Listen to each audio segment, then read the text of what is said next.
আজিৰ সভাত আমাৰ মাজত উপস্থিত ৰাজ্যসভাৰ সাংসদ কামাখ্যা প্ৰসাদ তাছা ডাঙৰীয়া, গুৱাহাটী পৌৰ নিগমৰ মেয়ৰ মিগেন শৰণীয়া ডাঙৰীয়া, গুৱাহাটী জিলা বিজেপিৰ সভাপতি তপন দাস ডাঙৰীয়া, জালুকবাৰী মণ্ডল বিজেপিৰ সভাপতি কমল দে ডাঙৰীয়া, বিশ্ববিদ্যালয় মণ্ডল বিজেপিৰ সভাপতি সিদ্ধেশ্বৰ কলিতা ডাঙৰীয়া, আই মাতৃসকল, যুৱক যুৱতী, বন্ধু বান্ধৱীসকল, মই বহুত দেৰি সময় নলওঁ, কাৰণ ইয়াত মাত্ৰ মই দেখা দিবৰ কাৰণে আহিছোঁ।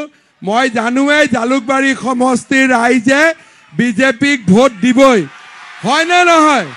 সকলোৱে দিবনে নাই? এইবাৰ আমাৰ জালুকবাৰী সমষ্টিটো অলপ ডাঙৰ হ'ল। ইয়াত একেবাৰে বিমানকোট মণ্ডল সোমালে, বিশ্ববিদ্যালয় মণ্ডল সোমালে, আমাৰ উত্তৰ গুৱাহাটী আগৰ পৰা আছেই, আৰু আমাৰ পাণ্ডু মালিগাঁও অঞ্চলো আমাৰ নতুন জালুকবাৰীত সোমালে। মই পুৰণা জালুকবাৰীত আগৰ পৰা বহুত ঘূৰিছোঁ, নতুন জালুকবাৰীত বেছি ঘূৰা নাই। ইলেকশ্যনৰ পিছত যি অঞ্চলত মই যোৱা নাই, সকলো অঞ্চলতে মই যাম, আৰু ৰাস্তা ঘাট পানী যি সমস্যা আছে আমি সকলোৱে মিলি সমাধান কৰি ল'ম। আপোনালোকে কোনো কথাত চিন্তা কৰিব নালাগে। যেনেকৈ আমাৰ পুৰণা জালুকবাৰী সমষ্টিত উন্নতি হৈছে, তেনেকৈ আমাৰ নতুন জালুকবাৰী সমষ্টিটো একেই উন্নতি হ'ব, বিকাশৰ গংগা আহিব, আৰু সকলোৰে সমস্যা সমাধান হ'ব। ৰাস্তা ঘাট হ'ব, স্কুল কলেজ হ'ব, খোৱা পানীৰ সমস্যা সমাধান হ'ব, মাটি বাৰীৰ সমস্যা সমাধান হ'ব, সকলো সমস্যা সমাধান হ'ব। আৰু আমাৰ জালুকবাৰী সমষ্টিৰ প্ৰত্যেক ঘৰে ঘৰে এইবাৰ সকলোৱে অৰুণোদয় পাব, হ'ব? কোনো বাদ পৰি নাযায়। ঘৰে ঘৰে ইলেকশ্যনৰ পিছতে মই এইটো আপোনালোকক কৰি দিম যে যিমান ঘৰ পৰিয়াল আছে প্ৰত্যেকটো ঘৰতে এটা এটা অৰুণোদয় আঁচনি পাব। আৰু আমাৰ পাণ্ডু মালিগাঁও বা গুৱাহাটীত এটা ডাঙৰ সমস্যা আছে, সেইটো হ'ল আধাৰ কাৰ্ডৰ সমস্যা। আমাৰ বহুত মানুহে আধাৰ কাৰ্ড বনাব পৰা নাই। মই আপোনালোকক কথা দিছোঁ, 6 মাহৰ ভিতৰত মই আধাৰ কাৰ্ডৰ সমস্যাও সমাধান কৰি দিম।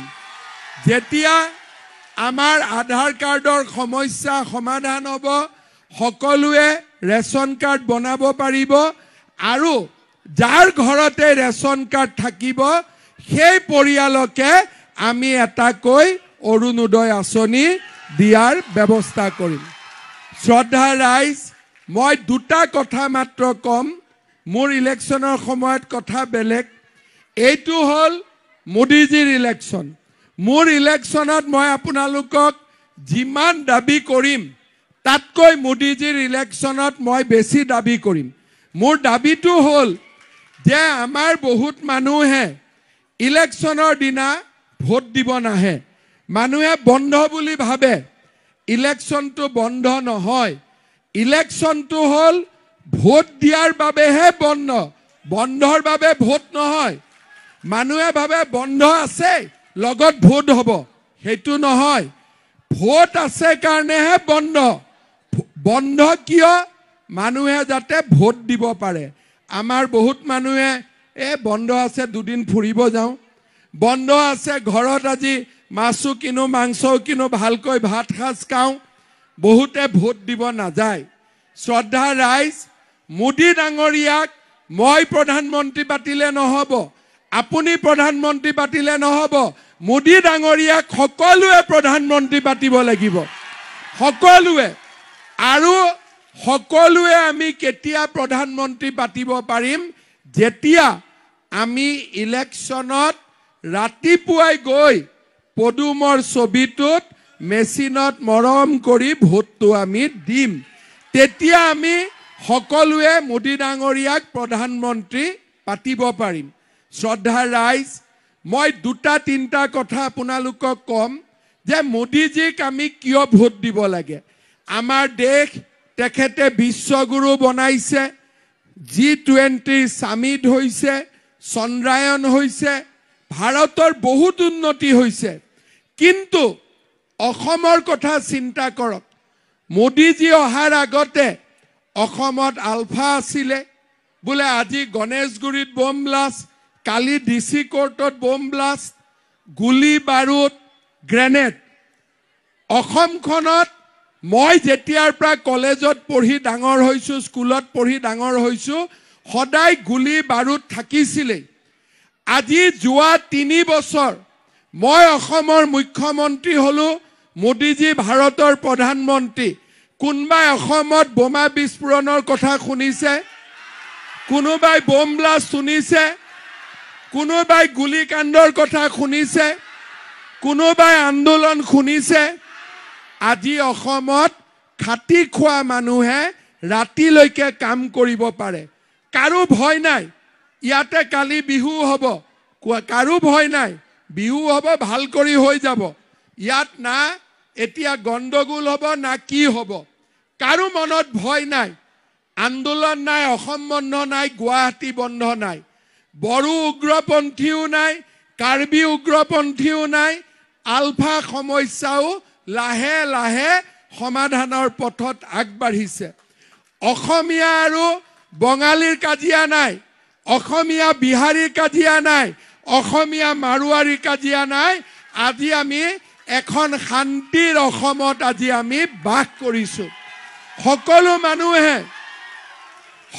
মানুহে আজি শান্তিত থাকিব পাৰে আৰু এই শান্তিৰ অসমখন আমাক কোনে দিলে নৰেন্দ্ৰ মোদী ডাঙৰীয়াই আমাক এই শান্তিৰ অসমখন দিলে শ্ৰদ্ধাৰ ৰাইজ আজি আমাক একো নালাগে এখন দেশত যদি শান্তি থাকে বাকি মানুহে নিজৰ ভৰিৰ ওপৰত নিজে থিয় দিব পাৰে কিন্তু যদি শান্তি নাথাকে মানুহে নিজৰ ভৰিৰ ওপৰত নিজে ভৰি দিব নোৱাৰে আগতে ৰেলত চাকৰি কৰিছিল ৰিটায়াৰ হল অসমৰ পৰা গুচি যায় আজিকালি সেই দিন নাই মানুহ উল্টাই অসমলৈকে এতিয়া আহিছে যে অসমখন শান্তিৰ হৈ গল অসমত এতিয়া কতো খেলিমেলি নাই এইটো কোনে কৰিলে মোদীজীয়ে কৰিলে অসমৰ বিহুৱানক কোনে সন্মান দিয়ে মোদীজীয়ে দিয়ে 27 বাৰ অসমলৈ কোনে আহে নৰেন্দ্ৰ মোদী আহে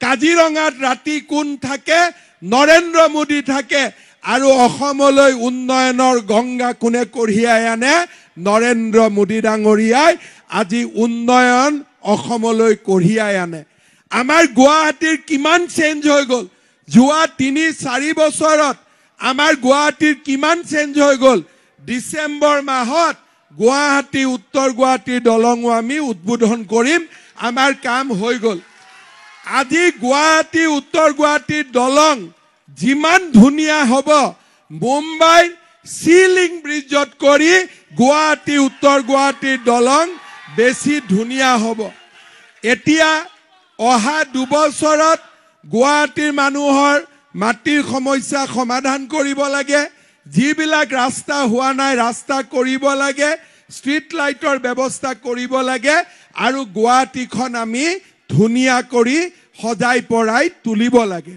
শ্ৰদ্ধাৰ ৰাইজ আগতে চাকৰি নামত টকা দিব লাগিছিলে ঘোষ দিব লাগিছিলে আজি মই 1 লাখ চাকৰি দিলো কোনোবা দালালে 1 টকা খাব পাৰিছে কোনেও খাব পৰা নাই এই বছৰত আমি নতুনকৈ আৰু 50,000 চাকৰি আমি দিম নতুনকৈ আমি 50,000 চাকৰি দিম আৰু এটা মই নতুন নিয়ম কৰিছো এঘৰ মানুহৰ ঘৰত 3-4টা চাকৰি হয় কিছুমানৰ ঘৰত এটাও চাকৰি নহয় এইবাৰ আমি কি সিদ্ধান্ত লৈছো যে যাৰ ঘৰত চাকৰি আছে আৰু যাৰ ঘৰত চাকৰি নাই দুইটাই যদি পৰীক্ষা দিয়ে যাৰ ঘৰত চাকৰি নাই হি 10 নম্বৰ এক্সট্ৰা কৰি পৰীক্ষাত পাব তাৰ মানে যাৰ ঘৰত চাকৰি নাই তেওঁলোকেও যাতে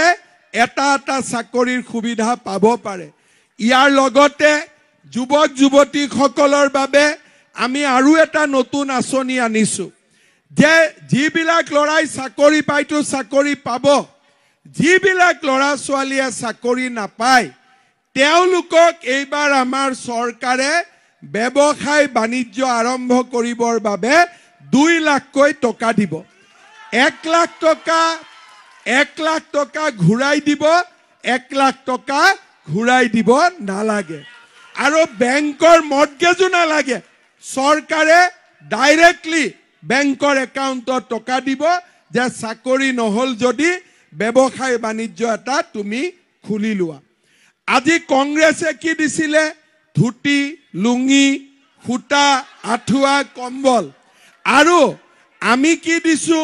অৰুণোদয়, কলেজত বিনামূলীয়া নামভৰ্তি, আত্মনিৰ্ভৰ অসম, চৰকাৰী চাকৰি, বিনামূলীয়া চাউল আৰু 5 লাখ টকাৰ ট্ৰিটমেণ্টৰ কাৰণে আয়ুষ্মান ভাৰতৰ কাৰ্ড।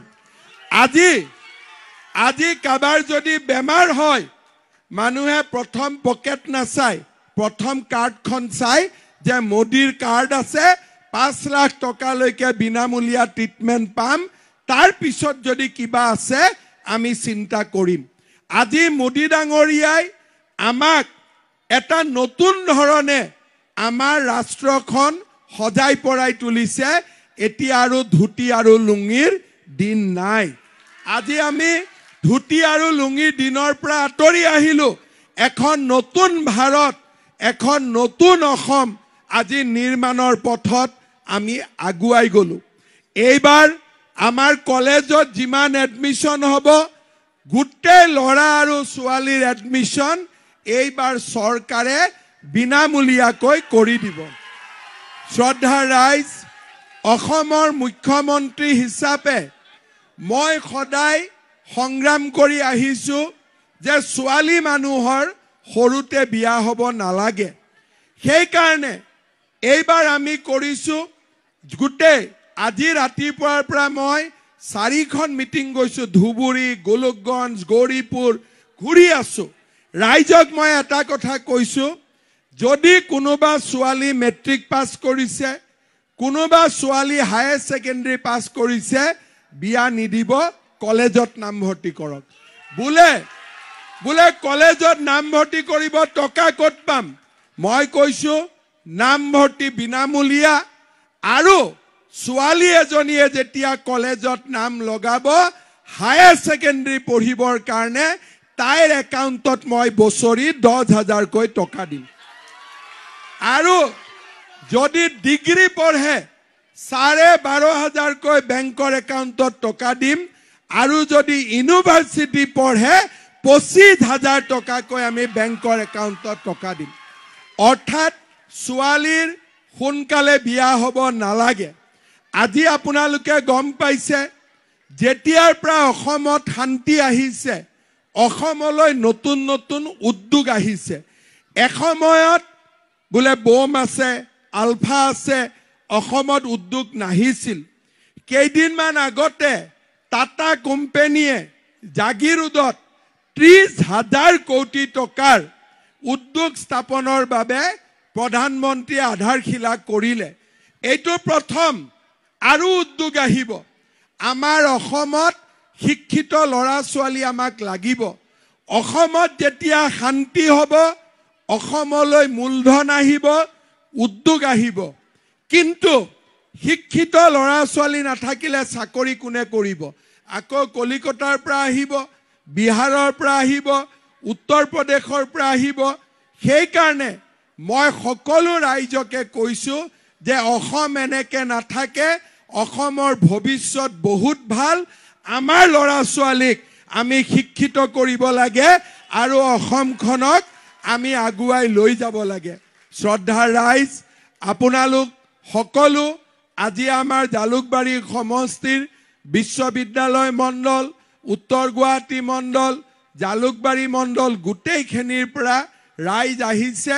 মই ৰাইজক এটাই অনুৰোধ কৰিম, জালুকবাৰী সমষ্টিৰ পৰা বিজুলী কলিতা মেধি হায়েষ্ট ভোটত আমাৰ ইয়াৰ পৰা জিকিব লাগিব।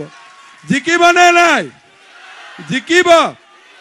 সকলোৱে আগে পিছে যেনেকৈ ৰাতিপুৱাই আপোনালোকে সকলোকে ভোট দিব লৈ আহে, বয়োজ্যেষ্ঠ মানুহক ভোট দিয়াত সহায় কৰে, আৰু যেনেকে আমি খুব ভাল ভোটিং কৰোঁ তেনেকে এইবাৰো বিজুলী কলিতা মেধিক আমি জালুকবাৰী সমষ্টিৰ পৰা অভিলেখ ভোটত জিকাব লাগিব।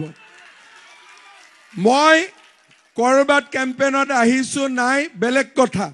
আজি মোৰ 25 বছৰ হৈ গ'ল। 25 বছৰত আমাৰ ইয়াত বহুত হিমন্ত বিশ্ব শৰ্মা বনি গ'ল। এতিয়া মোক নালাগে, আপোনালোকে চম্ভালিব পাৰে, ঠিক আছে? মইতো আছোৱেই, কিন্তু আপোনালোকে মই নাথাকিলেও মোতকৈ ভাল কাম কৰিব পাৰে। আৰু ইলেকশ্যনত মই বোলে অমুক গাঁৱত নগ'লো, তমুক নগ'লো, এইবিলাক কথা নাই। আপোনালোকে সকলো মানুহে ভোটৰ চেণ্টাৰত আহি বিজুলী বাইদেউক ভোট দিব লাগিব, মোৰ সন্মান বঢ়াব লাগিব। হ'বনে নাই? বাইদেউ যিমানে বেছি ভোট পাব মোৰ সন্মান সিমানে বাঢ়িব। যদি মুখ্যমন্ত্ৰীৰ সমষ্টিত কম ভোট পায়, বেলেগ সমষ্টিত বেছি ভোট পায়, মোৰ লাজ লাগিবনে নাই? অলপ হ'লেতো লাজ লাগিব। যদিও গোটেই অসমখনৰে মই মুখ্যমন্ত্ৰী, তথাপিতো জালুকবাৰীত অলপ কম ভোট পালেতো অলপ লাজ লাগিব। সেইকাৰণে সকলো কাৰ্যকৰ্তাকে মই অনুৰোধ কৰিম, সকলোৱে নিজে হিমন্ত বিশ্ব শৰ্মা হৈ, নিজে নৰেন্দ্ৰ মোদী হৈ, নিজে বিজুলী কলিতা মেধি হৈ সকলোৱে যাতে ৰাইজক ভোটৰ চেণ্টাৰলৈকে লৈ আহে। হ'ব? সকলো ৰেডি? আৰু আগত যেনেকে আমি আটাইতকৈ বেছি ভোট পাওঁ, এইবাৰ নতুন জালুকবাৰীটো আমি আগতকৈ বেছি ভোট পাব লাগিব। হ'ব? হ'ব? একদম খাটাং। মই চিন্তা কৰিব নালাগে, একদম চিন্তা কৰিব নালাগে। তেতিয়ালে মোৰ লগত ক'ব, ভাৰত মাতা কি, ভাৰত মাতা কি, নৰেন্দ্ৰ মোদী, নৰেন্দ্ৰ মোদী, বিজুলী কলিতা মেধি, বিজুলী কলিতা মেধি, বিজেপি, এজিপি। বহুত বহুত ধন্যবাদ। আৰু এবাৰ নাচিম, তাৰ পিছতহে যাব আপুনি।